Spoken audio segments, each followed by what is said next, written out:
মহালয়ার দিন ভুলেও করবেন না যে কাজগুলি।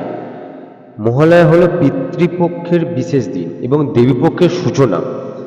এই দিনে কিছু আচারবিধি মানতে হয়, আবার কিছু কাজ একেবারে নিষিদ্ধ বা অশুভ বলে শাস্ত্রীয় বর্ণিত আছে।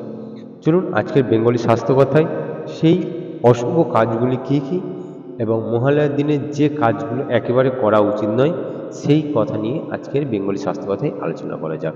আমার চ্যানেলে যদি নতুন হয়ে থাকেন তাহলে অবশ্যই সাবস্ক্রাইব করে পাশে থাকা বেল আইকনটি প্রেস করতে কিন্তু ভুলবেন না। প্রথমে জানা যাক এই দিনে কী কী করা যাবে না। ১ নম্বর অশুচি থাকা। মহালয়ার দিনে দেরি করে ঘুম থেকে ওঠা, স্নান না করা বা অশুচি অবস্থায় থাকা নিষিদ্ধ। দ্বিতীয় অন্যের ক্ষতি বা কটুবাক্য। কারোর সাথে ঝগড়া করা, অশান্তি করা, মিথ্যা বলা, নিন্দা করা, অপমান করা এই দিন করা যাবে না। ৩ নম্বর মাংস, মদ গ্রহণ।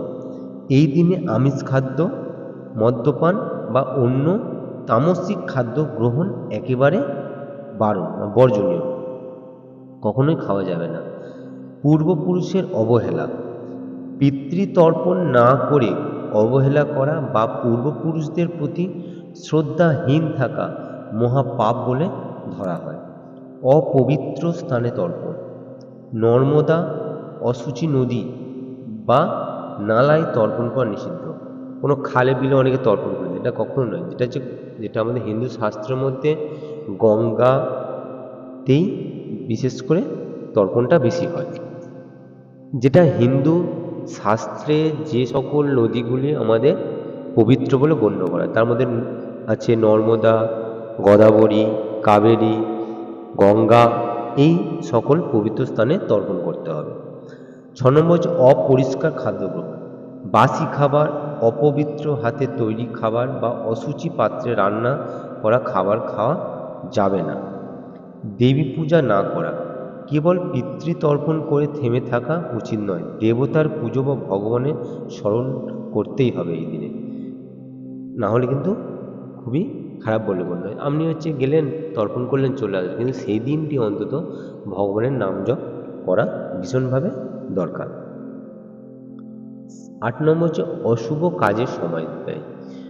জুয়া খেলা, বাজে গান, নাচ, অকারণে অট্টহাস্য, এইগুলো ওই দিনে করা যাবে। এই দিনটা আমাদের মনকে শান্ত এবং সুন্দর রাখার জন্য ব্যবস্থা করতে হবে, এবং এই দিন কোনো মাছ, মাংস খাওয়া যাবে না। সবথেকে যদি ভালো হয় এই দিন যদি নিরামিষ খাওয়া হয়, এটা খুবই গুরুত্বপূর্ণ। শাস্ত্রে বলা হয়েছে মহালয়ার দিন পিতৃদেবতার সন্তুষ্টির জন্য শ্রদ্ধা, স্নান, দান, তর্পণ, জপ ও উপবাস পালন করলে শুভ ফল পাওয়া যায়, আর ভুল কাজ করলে পিতৃদোষ বৃদ্ধি পায়।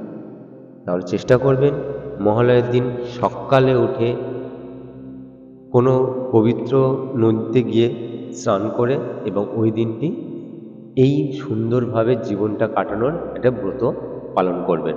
সবাই ভালো থাকার চেষ্টা করবেন, সুস্থ থাকবেন। সামনে দেবীপক্ষ সূচনা, এবং এই সূচনাতে আপনাদের মনকে ভগবানের কাছে কামনা করুন যে আপনারা যেন সুস্থ থাকুন, ভালো থাকুন এবং পুজোটা যেন ভীষণ ভালোভাবে কাটাতে পারবেন।